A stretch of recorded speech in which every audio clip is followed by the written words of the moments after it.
다시 시작. 유다야 너는 내 형제의 찬송이 될지라. 내 손이 내 원수의 목을 잡을 것이요 내 아버지의 아들들이 내 앞에 절하리로다. 아멘. 네. 다 찾으셨어요? 네. 강 권사님 찾았어요? 네, 유다야 너는 내 형제의 찬송이 될지라. 내 손에 내 원수의 목을 잡을 것이요 내 아버지 아들들이 내 앞에 절하리로다. 아멘. 자, 유다가 근데 이게 유다가 저기 지금 몇째 아들일까요? 맞을까요? 예, 넷째입니다. 이제 사실은 그 사라에게서 이삭이 났죠.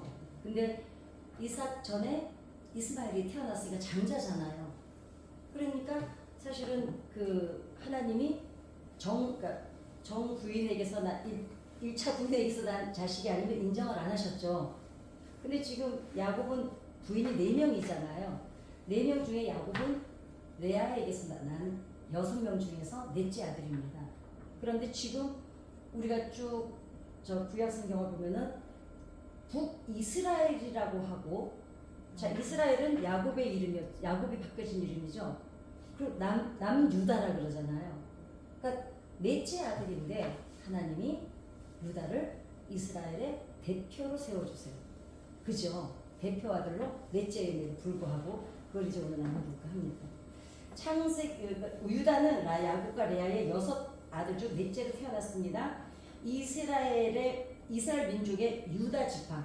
자, 우리가 유대인이라는 말은 언제부터 시작이 됐냐면 바벨론으로 끌려갔을 때 바벨론에서 처음으로 유대인이라는 단어가 처음 나왔습니다.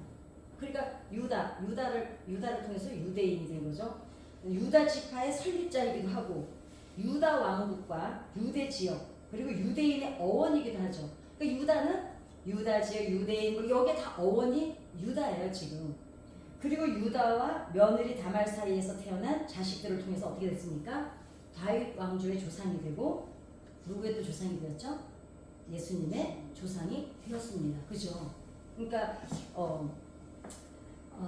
야곱은 이스라엘이고 그리고 북은 북이스라엘, 오히려 남유다 이렇게 나누죠. 유다 지파가 이스라엘의 대표 지파가 될 수 있었던 것, 첫째도 아니고 장자도 아닌데 어떻게 이제 됐냐, 이걸 오늘 좀 나누려고 합니다. 출애굽 이후 광야에서 유다 지파의 인구수가 증가하면서 가장 큰 지파가 되고 유다 지파에서 다윗왕이 나오고 바벨론 포로 이후 유다 지파가 주도적인 역할을 하였고 후에 유다 지파에서 예수 그리스도가 나왔죠. 자, 이러한 역사적인 과정 외에도 창세기에서 유다의 인격적 변화 과정이 이스라엘의 대표가 될 가능성을 보였다는 게 이제 학자들의 이제 의견인데, 그럼 도대체 이 넷째 아들이 이스라엘의 유다 지파의 대표가 될 수 있었던 것은 어디서부터였을까? 어떤 과정이 유다의 인격을 변화시키고 12지파의 대표가 될 수 있었는지를 살펴보려고 합니다. 창세기 37장에서 유다는 형제들과 함께 요셉을 시기를 합니다. 이 얘기 너무 잘 알잖아요. 그죠? 야곱이 정말로 이때까지, 근데 야곱이 너무 그 요셉하고 베냐민을, 그러니까 부인이 4명인데 그 중에 이제 라헬을 제일 사랑했잖아요. 그러니까 야곱도 이제 사람인지라 자기가 제일 사랑하는 여자한테서 태어난 애만 사랑하는 거예요. 그냥 보세요. 이 아이들이, 저는 이제 이게 이제 아이들 상담사의 입장에서 볼 때 이 나머지 10명의 아이들, 10명의 딸이 하나 또 있었죠? 전부 13명인데 아들만 12명, 예, 다말이죠. 자, 그런데 생각해 보세요. 우리 엄마가 우리 아버지 사랑을 못 받는 걸 어렸을 때부터 보고 자랐어요. 우리 아버지가 우리에게 눈길 한번 안 주는 거를 경험하면서 자랐어요. 이 아이, 더군다나 남자 아이들은 아버지만이 해소해 줄 수 있는 에너지를 가지고 있습니다. 그러니까 남자 아이들은 사실은 이렇게 요즘에는 이렇게 이제 가정이 깨어진 가정들이 많은데 이제 안타까운 거는 딸들은 그래도 엄마가 충분히 케어를 할 수가 있어요.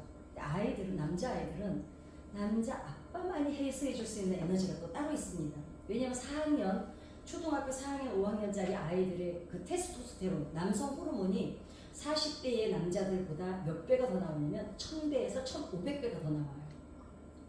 그러니까 어마어마한 거죠. 그러니까 애들은 어떻게 하고 있어요? 계속 들고 뛰고 있죠. 그 남자아이들은 아빠가 같이 운동도 막 해주고 어울려서 막 씨름도 하고 아빠하고 부딪혀야 되는 에너지를 가지고 있는데 이건 아빠만 해줄 수가 있어. 엄마들은 못하잖아요. 예. 그러는데 이 아이들이 10명의 아이들이 남자아이들이 자라면서 아버지 사랑을 눈길을 받아보지 못했어요. 지금 그죠? 눈길도 받아보지 못하고 그리고 우리 엄마가 늘 뒷전에서 우는 걸 봤어요. 왜? 여자들 여기 저 질투해서 막 하잖아요. 그러니 이 남자아이들이 자라면서 우리 엄마가 아빠에게 외면당하는 걸 보고 아빠에게 사랑받지 못하는 걸 보고 거부당하는 걸 보고 자기들까지 아버지의 눈길 한번 받지 못하고 그 상실감을 가지고 자란 거예요. 그러니 이 10명의 아이들이 베냐민하고 요셉을 이 정도는 저는 아무것도 아니라는 생각이 들어요. 그 당시에 요즘도요 아이들 제가 요즘에 지금 상담하고 있는 아이들도 그런 몇몇 아이들이 아빠 사랑을 받지 못해서 아이들이 고통당하는 아이들이 있거든요. 그래서 이게 그럼 뭐지?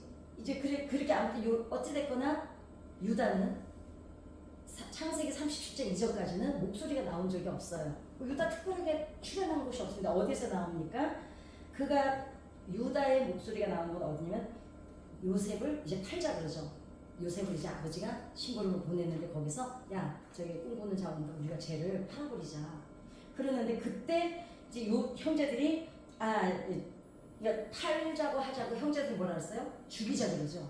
죽이자는 극단적인 제안을 할 때 유다가 이렇게 말합니다. 뭘 죽이냐? 뭘 죽이기까지 해. 그냥 우리가 노예로 팔아서 이익을 얻자. 두 가지로 볼 수가 있어요. 왜냐하면 하나는 연민이 있어서 죽이는 거는 싫었을 수도 있고 또 하나는 아주 현실적이고 계산적이어서 야 죽여봤자 우리 손에 피 묻히잖아. 그냥 팔아버려서 우리 돈이라도 벌자. 이렇게 계산적일 수도 있고 그러나 이제 어떤 인물이었는지는 이제 우리가 가면서 봐야 되겠지만 요셉이 없어지고 그리고 야곱에게 요셉 이야기를 할 때 이 9명의 아들들은 야곱에게 뭐라고 얘기하냐면 야곱한테 이렇게 말해요. 당신의 아들 요셉 이렇게 말해요. 예, 그러니까 성경에 기록한 대로 그대로 당신 유라고 합니다. 아버지 아들이라고 그래요. 네 아들. 예, 아들들이 아버지에게 네 아들 이제 그렇게 말합니다. 근데 그러니까 어때요? 당신의 아들 어때요? 네가 우리 아버지도 아니지만 아버지를 인정도 안 하지만 요셉도 형제로 인정을 안 한다는 표현이지. 그러나 유다는 요셉을 팔자를 제안을 할 때 그는 뭐라 그러냐면 그는 우리의 동생이요 우리의 혈육이라 그래요. 예, 유일하게 얘네들은 아버지 앞에서도 네 아들이잖아. 요셉 말로 하면 우리가 흔히 쓰는 단어로 얘기하면 아니 아버지 아들이잖아요. 우리 형제예요. 어떻게 해가? 이러는데 유다만 뭐라 그러냐면은 죽이자 그럴 때 그래도 어떻게 보면 우리 형제잖냐. 우리 그래도 아버지가 같은데 이렇게 인정을 합니다. 유다가. 자 요셉이 애굽에 팔려가면 두 번 다시 그걸 만나볼 가능성은 없는 거죠. 이제 팔아버리면 요셉과의 관계를 완전히 유다 생각은 이거야. 그냥 팔아버리면 이제 그 시대에 무슨 기차가 있어요, 전화가 있어요, 뭐 인터넷이 있어요. 팔아버리면 끝나는 거거든요. 그럼 이제 팔면 그 꼴보기 싫은 왜냐면 야곱이 어떻게 했어요? 애들 둘을 요셉한테 옷을 그러니까요. 나는 이런 아버지도 참 철딱선이 없어 그치? 애들이 생각해봐. 애들이 쭉 보는데 얘만 예쁜 옷을 입고 얘만 아버지가 여기 뒤지에서 꺼내서 다락방에서 맛있는 거 꺼내서 주고 이 애들이 그걸 보면서 이 애들이 얼마나 상처를 받았겠냐고. 그죠? 그러니까 완전히 이제 없어지는 거야. 눈에서. 그 스트레스 하나는 없어지는 거야. 그러면서도 어때요? 그리고 아예 보내버리고 우리 돈이라도 이익이라도 챙기자. 이게 이제 유다의 생각이었지만 그래도 어때요? 유다 때문에 요셉을 죽이지 않습니다. 근데 그러다가 창세기 38장에 갑자기 그러니까 쭉 이스라엘의 요셉이라는 이야기가 나오다가 뜬금없이 한 장이 추임새처럼 들어오죠. 무슨 얘기일까요? 다말 사건이 나오죠. 그러니까 그럼 하나님께서 이걸 우리가 잘 생각을 해봐야 되는 게 하나님께서 쭉 이스라엘의 역사를 지금 이어가시다가 이스라엘을 한 나라를 세우기 위해서 역사를 이어가시는 중인데 왜 뜬금없이 갑자기 누구 얘기도 아니에요. 그죠?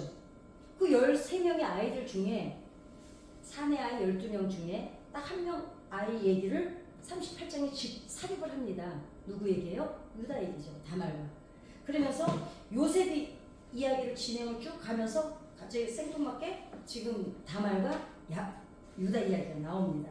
더군다나 다말 이야기는 도덕적으로가 됐든 인간적으로 됐든 정말 유쾌한 이야기가 아니잖아요. 그리고 뭐 그렇게 내세울 만한 얘기도 아니고 추임새로 늘 만한 얘기가 아니에요.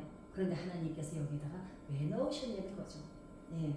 그럼에도 창세기에서 다말 이야기를 살펴보면서 다말과의 관계를 통해서 유다의 변화한 과정을 보여주려는 의도가 아니었을까. 유다가 37장에 처음으로 목소리를 내고 그 다음에 유대인, 유다 민족 이제 세우고 가는데 하나님께서 얘를 왜 세웠는지 왜 얘를 사용하셨는지를 하나님께서 우리 독자들을 성경을 읽고 있는 독자들을 이해시키기 위해서 하나님께서 이 과정을 넣지 않았나 이제 이렇게 학자들은 생각을 한다는 거죠. 물론 제 생각은 아닙니다. 그래서 학자들 중에는 창세기 38장을 유다를 재형성하는 플롯장치, 그러니까 플롯장치 분기점이라고 이제 이야기를 하기도 해요. 그래 다시 우리가 다른 시각으로 유다를 볼 수 있는 아니 유다가 왜 갑자기 장자도 아닌데 왜 이렇게 주인공이 돼? 이러는 우리를 위해서 왜 유다가 장자가 될 수 있었는지를 보여주기 위해 그 분기점의 과정을 하나님께서 우리들에게 설명을 해주시려는 게 아닌가 그 이야기를 합니다. 사실 그러니까 다말 사건 이전으로 들어가 보면 야곱이 다말을 어떻게 대했어요? 철저하게 외면하고 냉정하게 대했어요. 그죠? 그리고 어떻게 했어요? 내보내기까지 합니다. 그 당시는 시집을 왔다가 내보내는 건 뭐예요? 죽는 거나 똑같은 사건이었어요. 우리나라도 아니 내가 어렸을 때 우리 엄마 세대까지 뭐라 그래요? 시집가면 누구 집 귀신대라고? 그 집 귀신대라고 해. 그래가지고 우리 언니 그 또래들 친구들 시집가서 이제 예를 들어서 남편한테 옛날에 이렇게 그 팽그레는 몰라 그죠? 그 때려서 맞고 집에 갔는데 아버지가 대문을 안 열어주는 거예요. 너는 시집갔으니까 출가 외인이다. 너 죽어도 그 집에서 죽고 맞았다고 왔는데. 그래서 그 언니가 막 우리 언니랑 붙잡고 울고 이런 걸 제가 봤거든요 어렸을 때. 그러니까 봐봐요. 우리도 그랬는데 이 당시는 어떻습니까? 고대 지역이 고대시인데. 그래서 사실 이 사건으로 그렇게 무시했다. 동생 요셉을 외면했던 쟤 그냥 팔아버려. 얼마나 냉정해요, 그죠? 그런데 다말한테도 똑같죠. 냉정하죠. 이게 유다의 어쩌면 인성이 되는 거예요. 그 냉정하고 차갑고 계산적이고 딱 그 현실을 딱 분석력, 직관력 이런 게 그런 유다인데 그런데 다말 사건을 통해서 유다가 어떻게 합니까? 공개적으로 사람들 앞에서 다말이 내놓죠. 시아버지한테 받은 지팡이하고 증표를 도장하고 내놓잖아요. 이 사람이 이 아이의 아버지다. 그러니까 얼마나 거기서 사실은 한 가장의 가장으로서 족장으로서 개망신을 당하는 거죠. 그런데 우리 요새도 사람들이 청문회 거기 나오면 뭐라 그래? 일단 발뺌을 하고 보잖아요. 어때요? 근데 이때 유다가 뭐라 그래요? 그녀가 나보다 옳도다. 그래요. 그 사람들이 왜냐면 지금 이 사건이 어떻게 이 여자를 죽이기 위해서 동네 사람들이 다 모인 거예요. 돌을 다 하나씩 들고 모였는데 그 여자가 이 사람을 찾아주세요 하고 했을 때 자기가 꼬거든요. 그리고 어떻게 합니까? 자기가 그 사람 그 많은 사람 앞에서 며느리 앞에서 자기 잘못을 인정을 합니다. 여러분 사실은 그는 다말이 자신보다 옳다, 그러니까 네가 옳다 그래요. 그러면서 뭐라 그러니까 인정하면서 다시는 그녀를 가까이 하지 않았다고 하면서 실제 생활에서 어떻게 다시는 내가 가까이 하지 않겠다. 그 쌍둥이가 태어나죠. 그리고 어떻게 합니까? 다시는 가까이 하지 않죠. 회개한 겁니다. 자, 회개는 뭐예요? 돌이켜서 그 죄를 두 번 다시 안 짓는 게 회개잖아요. 그러니까 유다가 이때 돌이킵니다. 그리고 가족 관계 회복을 주도하고 있는 그 다음에 44장에서는 가족 관계 회복을 주도하고 있는 유다의 모습을 볼 수가 있는데 창세기 44장은 요셉이 이집트 총리가 되어서 식량을 사러 온 형제들과 재회를 하는 장면입니다. 자, 형제들이 요셉의 정치를 알아보지 못하죠, 처음에. 그리고 그런데 어떻게 해요? 요셉이 모략을 꾸미죠. 베냐민 그 쌀자루에다가 양식자루에다가 은잔을 집어넣어 버립니다. 그리고는 이제 곤란한 상황에 빠집니다. 요셉은 베냐민이 잔을 훔쳤다고 이제 그래가지고 얘를 잡아놓으려 그러잖아요. 지 동생이니까 얼마나 보고 싶었겠어요, 그죠? 그래도 지 엄마한테서 그런데도 베냐민은 어때요? 엄마 얼굴도 모르고 자랐잖아요. 그러니까 그 마음이 또 얼마나 애타겠어요, 그죠? 물론 요셉이 일부러 꾸몄는데 어때요? 형제들은 이 사건을 지금 모르잖아요.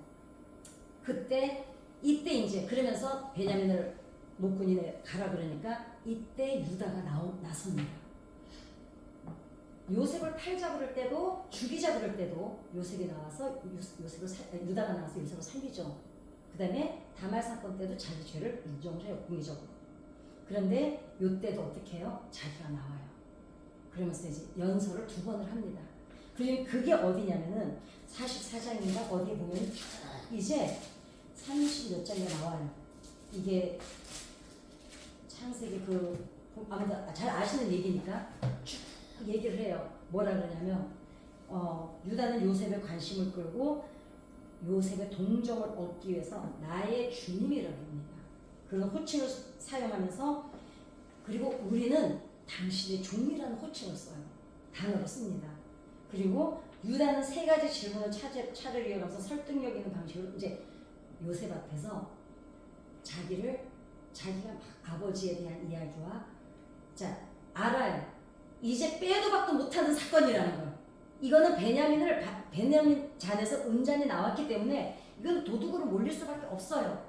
그러니까 이제 베냐민은 이제는 반드시 요셉이 요구하는 대로 여기다 놓고 우리밖에 갈 수가 없는 것도 알아요. 그러는데 이제 이거는 이렇게 된 거야. 법적으로 하면 이게 해결 방법이 없다는 걸 압니다. 이거 변호사를 선임해도 안 되고 뭐 검사가 좀 봐줘도 안 된다는 걸 알아요. 어떡합니까? 판사에게 감성으로 호소를 하기 시작합니다. 그게 유다가 그 얘기를 해요. 우리 아버지부터 시작해서 우리 동생 그 형은 하나는 죽어서 없어졌고 그래서 이제 요셉 이야기부터 합니다. 그 우리 아버지가 아마 이 애까지 없어지면 우리 아버지는 죽을 거라 그래요. 그래서 뭐라 하냐면은 내 주께 무슨 말을 하오리까? 무슨 설명을 하오리까? 우리가 어떻게 우리의 정직함을 나타내리까? 유다는 베냐민의 무죄를 증명한다는 것이 불가능한 걸 알고 어떻게 합니까? 감성의 호소를 하면서 이게 지금 그래서 뭐라 하냐면 베냐민 개인의 문제가 아니다. 뭐냐? 우리의 문제이고 그러면서 뭐라 하냐면 계속 우리라는 표현을 써요. 근데 이 전에 야곱에게 나머지 9명의 아들들은 뭐라 그랬어요? 당신의 아들, 당신 이랬거든요. 유다는 우리라는 공동체 언어로 쓰기 시작합니다. 무엇보다 그는 오늘 읽었던 내용이 뭐였습니까? 아까 하나님이 누구의 죄를 찾아냈다고요? 종들의 죄를 찾아내었나이다. 사실은 유다가 이때 깨달은 것 같아요. 아, 이거였구나. 우리가 지금 이 문제 앞에 직면해. 우리가 왜 문제 있을 때 교회 와서 막 기도하다 하나님 급해서 나와서 기도하다 보면 기도하고 들어가다 보면 뭐를 발견합니까? 어느 날 딱 발견하죠. 아, 이 문제가 이것 때문이 아닐까. 그죠? 옛날에 우리가 막 회개 기도하고 문제 있어서 기도하다 보면은 우리가 찾아낼 때가 있잖아요. 하나님이 알려주셔서 아는 게 아니라 내가 내 입으로 고백을 하다 보면 내가 원인을 찾아낼 때가 있습니다. 상담이 그렇거든요. 상담은 이렇게 상담사가 하는 일이 없어요. 계속 질문만 합니다. 그러면 본인이 얘기를 계속 해나가다가 어때요? 찾아내요.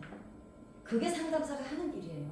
본인이 찾아내서 직면해서 거기서부터 다시 첫 단추를 다시 띄우게 하는 게 상담사가 하는 일이고, 또 여자들은요, 여자들이 말이 많다 그러잖아요. 남자들이 제일 힘든 게 여자들이 말하는 거 듣는 시간이 제일 힘들대요. 근데 여자들은 어때요? 친구들한테 이래. 야, 나 지금 너무 고민돼서 나 너 만나서 얘기 좀 해야 할 게 너무 얘기할 게 많아. 를 만나요. 그리고서는 친구 앞에서 막 자기 고민을 얘기를 합니다. 근데 이 친구가 방법을 알려줘요? 아닙니다. 얘기하다가 여자들은 남자하고 또 뇌가 달라요. 자기가 말을 하면서 자기가 딱 찾아내요.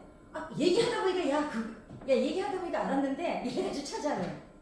우리가 기도하다가 우리가 문제를 찾아내듯이 유다는 어떻게 해요? 여기서 뭐예요? 하나님이 종들의 죄악을 찾아내셨으니. 이게 이 한 단어에 유다의 얼마나 깊은 고뇌가 지금 들어있는지 모릅니다. 막 얘기하다 보니까 아차 이거구나 알은 거예요. 왜냐? 요셉을 자기네가 팔아버렸잖아요. 그리고 마지막으로 좀 빼앗는 게 누구예요? 베냐민이잖아요. 우리 아버지한테서 얘까지 뺏어가면 우리 아버지가 죽는 걸 알아. 그러면서 아차 우리가 요셉도 우리가 없앴는데 이걸 깨달은 거예요. 그래서 뭐라 그래요? 하나님이 우리 종들의 죄악을 찾아내셨으니. 그러면서 뭐라 그래요? 아픈 이 기억이죠. 어쩌면 자기네들이 어린 나이에 저지른 일이지만 아이들이었잖아요. 어찌됐거나. 그죠? 어때요? 두 번 다시 그 사건 떠올리고 싶었겠어요? 본인들도 아마 그들이 서로 얘기 안 꺼냈을 거야. 그지? 그리고 기억하고 정말 두 번 다시 떠올리고 싶지 않은 기억이었지만 어떻게 깨닫냐면 우리 죄를 드러내시는 분이 하나님이시구나를 여기에서 자기 입으로 인정을 하는 거예요. 요셉이 자기 동생인지 모르잖아요. 근데 거기다 대고 뭐라 그래요? 이제 자기가 독백을 하는 거야. 사실은 하나님이 우리 종들의 죄를 찾아내신 겁니다. 이 사건이. 그러면서 뭐라 그래요? 하나님에 대한 새로운 인식을 하고 있는 겁니다. 유다가. 이거 하나님이 그때 그 사건 깨닫는 거예요. 그리고 뭐라 그러니까 유다는 그때서야 이 모든 사건의 배후에는 하나님께서 허락하심이 있다는 것을 이제 알게 됩니다. 왜냐하면 그 다음 고백이 달라져요. 이런 깨달음은 그럼 어디서부터 시작됐냐? 유다가 차갑고 냉정한 사람들은요 자기 성찰이 별로 없습니다. 왜냐하면 제일 똑똑한 사람들이 약간 냉정해요. 그죠? 그 똑똑한 사람들이 약간 차가워요. 그래서 우리가 흔히 이렇게 말하죠. 싸가지 없다고. 왜냐면 똑똑해서 잘 아는 게 너무 많으니까. 왜냐면 가치 기준이 높아서 그래요. 기준이 높다 보니까 우리처럼 기준이 낮은 사람들은 막 허드렛 일 얘기하고 막 웃고 떠들고 그러는데 똑똑해서 머리가 좋은 사람들은 딱 내려다보고 있기 때문에 개그 콘서트 보면서 웃지도 않아요. 뭐 그딴 거 가지고 웃냐고 이러지. 근데 어떻습니까? 자기의 성찰이 깊어진 결과예요. 어떻습니까? 자신의 허물을 사실은 대면하는 건요 용기가 필요한 일입니다. 우리가 애들이 막 엄마한테 혼날 때 딱 엄마 제가 잘못했어요 이러지 않고 계속 이래서 막 변명을 왜 해요? 본인도 내가 잘못했다는 걸 인정하기가 어려운 거예요. 그런데 여기서 뭐냐면 다말 사건을 통해서 이 유다가 얼마나 많은 생각을 했겠어요. 그죠? 내가 내 며느리를 내쫓았더니 저 애가 자기도 얼마나 황당했겠어요.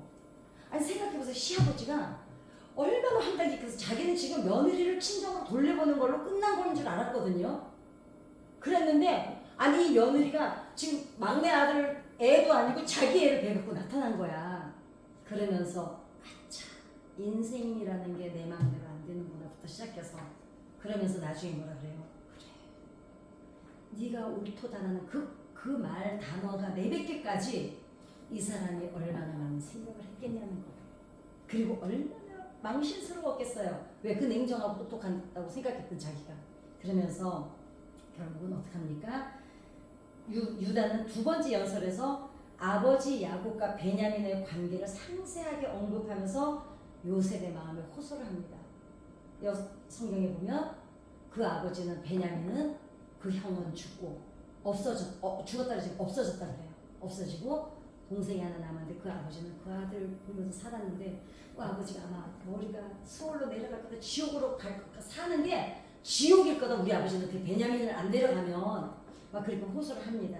그러니까 유다는 그러면서 뭐라 그러냐면은 유다는 내 아버지라는 표현을 여러 차례 반복을 해요. 그 전에 형제들이 뭐라 그랬다고요? 당신이라고 했어요. 당신 아버지라고도 안 하고 당신 새끼잖아요. 이렇게 했던 이 아이들이 자신의 근데 어때요? 근데 이 유다가 내 아버지라고 하기까지 이 아이가 어려서 유다라고 상처 안 받았어요? 똑같이 상처받고 자랐는데 이제 와서는 내 아버지라고 그래요. 근데 여러분 내 아버지라는 표현을 하기까지 이 아이의 마음에 상처가 남아있을까요? 회복이 돼서 뛰어넘었을까요? 뛰어넘은 거예요. 왜? 다말 사건도 겪고 요셉의 사건도 겪고 이런 저런 깊게 상처를 하다 보니까 우리 아버지도 불쌍한 거야 이제. 예. 인간적으로. 그리고 사실 남편들은요 딸만 있는 집 아빠들이 외롭다고 할 때 있어요. 왜냐면 남자끼리만 통하는 정서가 있어요. 이 유다가 아버지의 마음을 이제 알게 된 겁니다. 요셉과 베냐민과 형제들은 야곱의 편애를 해서 얼마나 고통스러웠을지 짐작이 가는 대목인데 유다는 자신의 아버지인 야곱이 베냐민을 얼마나 사랑하는지 설명 없어요. 생각해보세요. 그게 제일 깊은 상처였거든요. 요셉하고 베냐민만 사랑받는 게.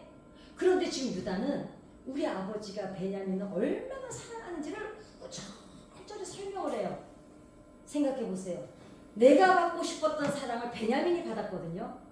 근데 그 맨날 목마르게 쳐다만 봤어. 우리 아빠가 나도 한번 쳐다봐 줬으면, 우리 아빠가 베냐민하고 요셉한테 해주는 저 눈길을 우리한테 한 번만 줬으면, 이렇게 자란 아이가 그거를 하나 지금 요셉 앞에서 얘기를 해줘요. 우리 아버지가 베냐민을 어떻게 사랑하는지. 내가 부러웠던 걸 뛰어넘은 거예요. 우리 아버지는 얘 없으면 죽는다고. 자, 그렇습니다. 전에 그러나 이제 그러니까 사실 야곱이 요셉과 베냐민을 편애함으로 남은 아이들의 상실감이나 아버지에게 받고 싶은 사랑을 받지 못하는 아픔이 있었으니 베냐민으로 인해 야곱의 상처를 받든지 말든지 상관이 없을 수도 있어요. 이럴 수도 있어요. 잘 됐네. 베냐민 두고 가자. 왜? 2명 때문에 우리가 어렸을 때부터 얼마나 아버지한테 외면당했어. 야 잘 됐다 야. 이제 우리 아버지 베냐민까지 다 이제 없으면 우리 아버지 꼴 좋겠네. 이럴 수도 있거든요. 왜냐면 이 아이들이 가서 상처를 본다면 충분히 그럴 수도 있습니다. 그런데 어떡합니까? 유다가 쭉 설명을 하는 걸 읽어보면 갈등보다는 아버지를 향한 걱정이 더 깊다는 게 창세기에 쭉 나옵니다. 구구절절 우리 아버지 어떡할까? 우리 아버지 큰일 난다. 그러면서 뭐라 그래요? 그러면서 전에 요셉을 사랑하던 아버지와 갈등하며 시기하고 질투했던 모습은 완전히 사라진 모습입니다. 이 설명을 들어보면 여러분 한번 다시 창세기 가서 있다가 다시 한번 3주 직접 읽어보시기 바랍니다. 만약 베냐민이 사라지면 그 슬픔으로 아버지가 죽게 될 거라고 막 요셉한테 타게 설명을 해요. 우리 아버지 죽어요. 그러면서 뭐라 그럽니까? 그리고 한마디 던지죠. 베냐민을 대신해서 차라리 내가 종이 됩니다. 저는 이 대목에 제가 가슴이 쿨한 거예요. 얘는 정말 아버지를 걱정하고 있는 거예요. 정말 아버지를. 왜? 안 그러면은 자기가 호소하는 걸로 안 끝나요. 내가 대신 있겠다 그럽니다. 내가 남겠다. 대신 우리 베냐민 좀 보내달라. 그 마음이 얼마나 진심인지를 이제 요셉이 압니다. 그죠? 유다는 동생을 위하여 기꺼이 희생하고 아버지의 간절한 소망을 지키려는 모습을 지금 요셉 앞에서 보여주죠. 과거의 죄책함과 아픔을 극복하고 가족을 묶는 매개체가 되었음을 지금 이 장면에서 보여주고 있는 거예요. 이 유다가 하는 행동을 보면 이제 그 아픔, 어렸을 때 그 요셉을 팔아버리고 아버지에게 당신이라고 했던 이 모든 것들이 다 끝났습니다. 그리고 뭐라 그래요? 이제는 내가 공동체를 위해서 희생하겠다. 그러니까 내 동생을 보내달라 그럽니다. 결국은 어떻게 해요? 유다가 이런 모습에 요셉이 어떻게 됩니까? 요셉의 감정이 결국 무너지고 통곡을 하죠. 근데 요셉이 얼마나 크게 울었는지 바로의 왕궁까지 들렸다 그랬거든요. 여러분, 그 어린아이가 13살짜리였죠. 그 팔려와서 그 고통을 거치면서 이 아이가 억압하고 그리고 요셉은 또 요셉대로 얼마나 많은 생각을 했겠냐고요. 형들이 나에게 왜 그랬을까? 정말 얼마나 많은 되새김질을 했겠냐고요. 그 억눌렀던 그 눈물이 터지기 시작한 거예요.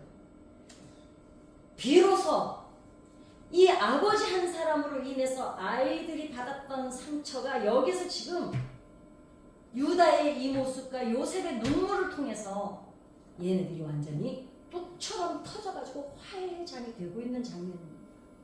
이게 이런 감성적인 것을 다 고려해서 이 장면을 본다면 이 장면이 그냥 아이고 울었대네 이 장면이 아닙니다. 이 아이들 누구예요? 다 상처받은 아이들이에요. 그러면 형제간에서 형들은 사랑 못 받는데 나 혼자 사랑받는 얘는 편안했겠어요? 어떤 때는 아버지가 이러는 거 이제 어렸을 때는 몰라요. 커가면서는 알까요? 모를까요? 알아요. 아버지가 자꾸 나한테 이러니까 형들이 날 미워하잖아. 이것도 알아요. 그러면서 또 뭐가 남아있을까요? 그런데 아버지 사랑은 포기하고 싶지 않아. 그러니까 계속 사랑은 받는데 형들하고도 친하고 싶어. 이것도 안 돼. 얘네들이 나를 미워하니까. 이런 감정의 고리 깊어진 순간이었는데 한순간에 유다의 내가 대신 있겠다는 그 한마디가 결국 여기에 모든 막힌 담을 다 헐어버리는 계기가 된 겁니다. 형제들의 재통합을 그리고 마침내 요셉은 어떻게 형제들한테 자신의 정체를 밝히고 서로 끌어안고 이제 그때 왜 그랬어 이런 말도 없어요. 그냥 보고 싶었어. 너 어떻게 지냈어? 몰랐어. 그리고 어떻게 했어요? 미안해 뭐 했겠죠. 이제 안 봐도 우리가 사는 모습이 그렇잖아요. 형제들의 재통합을 통해 언약 공동체 회복이라는 자 형제들이 통합을 이제 형제 간의 우애를 회복하는 시간도 됐고 이로 인해서 뭐가 됐을까요? 통합이 이루어진 거예요.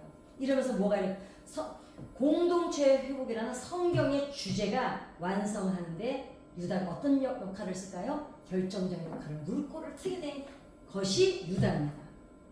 왜 유다가 유대인 이스라엘의 대표 아들이 되었는지 넷째이면서도 요셉 이야기에서 요셉과 유다는 평행 구도를 이루죠. 요셉은 어때요? 형들의 배신으로부터 시작해서 시련을 겪어서 이집트 이제 총리가 되고 유다는 요셉을 팔아넘는 죄책감으로 그 고통을 받으면서 다말 사건으로 인해서 자신의 죄를 정확하게 보고 인정하게 되고 왜냐?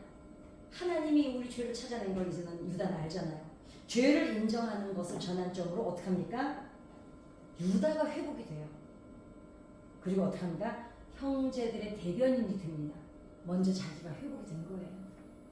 내가 회복이 되니까 회복의 통로를 할 수가 있는 거예요. 내가 상처투성이고 내가 회복이 안 됐는데 내가 회복의 통로가 될 수가 없죠. 근데 본인이 유다가 회복이 된 거예요. 그러니까 자기가 남겼다 그러잖아요. 그러니까 어떻게 됩니까? 마침내 형제들이 다 붙잡고 우는 대통합이 이루어질 겁니다. 자신의 허물을 대면하는 것은 용기가 필요해요. 왜냐하면 그래 이건 내가 잘못했네 이러기까지가 우리가 어떤 잘못을 할 때 자꾸 인정하고 싶지 않을 때 어떤 생각이 들어요? 그 사람이 그래서 내가 그때 그런 거야. 그때 내가 그렇게 화내는 사람이 아닌데 그때 나를 막 질러가지고 내가 구애가 난가 막 이러는데 아니야. 그거는 그거지만 나도 잘못한 거야. 이러는 거는 뭘까요? 용기입니다. 그리고 그렇게 용기를 낼 때 내가 받은 상처가 치유가 일어납니다. 그래 이건 내가 잘못한 거야. 이럴 때 내 안의 상처도 직면을 하죠. 직면을 할 때 뭐가 일어나냐면요. 해소가 일어나요. 그래 이건 내가 잘못한 거야. 근데 아니야. 나 그때 나 안 그러려고 그랬는데 그러면 어떻게 자기 안에서 해소가 안 돼요. 근데 차라리 어떻게 골문대를 확 들여다보고 확 터트리는 게 훨씬 낫습니다.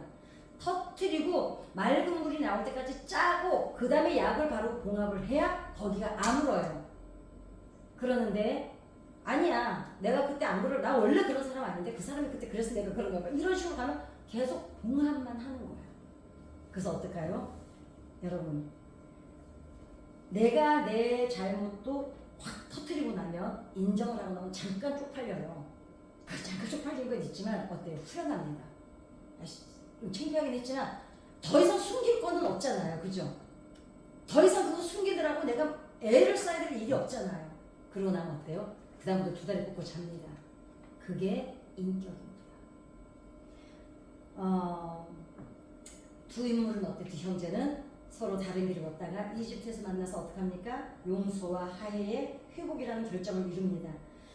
유다의 변화는 단지 선행을 베푼다는 도덕적 차원을 넘어서 죄를 직면하고 자기 죄를 직면한 걸로 끝나지 않고 책임감을 갖는, 그래 이거는 내 잘못이야. 그러니까 나는 잘못했어. 그러니까 그럼 어떻게 해야 돼요? 회개를 해야 되죠. 돌이켜야 되죠. 이 과정이 있잖아요. 이런 성경적인 메시지를 전달하고 있고, 어떻게 합니까? 유다가 다말에게서 자신의 잘못을 인정하는 것부터 시작해서 베냐민을 위해서 자기를 희생하는 과정까지 정말 드라마틱하죠. 유다의 과정을 보면. 왜냐하면 다른 형제들 얘기는 없잖아요. 그죠? 진정한 회개는 결국 공동체의 구원과 화합으로 이어진다는 성경적 원리를 보여주고 있습니다. 근데 이제는 어때요? 야곱이 요셉과 베냐민을 편애한다는 게 더 상처를 이제 더는 아파하지도 않고, 그리고 이거는 또 뭘까요? 그래, 우리 아버지는 요셉하고 베냐민이 좋은가 보다. 남이 받는 상처를 질투라는 게 아니라 어떡합니까? 인정을 해요. 우리 아버지가 저런 데인데 어떡할 거야? 쿨해지는 거예요, 이제. 그만큼 뭘까요? 성장을 했다는 거죠. 어른스러워진 거예요. 그 다음에 그러면서 어때요? 그러나 그거는 그거고 내 할 일은 해야 돼. 그러면서 자기 책임을 얘기하죠. 내가 베냐민을 돌려보내주면 내가 대신 있겠다. 결국 근데 어떻게 됩니까? 야곱이 이제 중요한 겁니다. 창세기 49장 8절을 보실까요? 창세기 49장 8절을 한번 읽어보십시다. 마지막 장에 이제 드디어 하이라이트가 나옵니다. 시작. 아까 우리가 읽었죠. 시작. 유다야, 너는 내 형제의 찬송이 될지라. 내 후손이 내 원수의 목을 잡을 것이요 내 아버지 아들들이 어디에서 절한다고요? 내 앞에서 절하리라.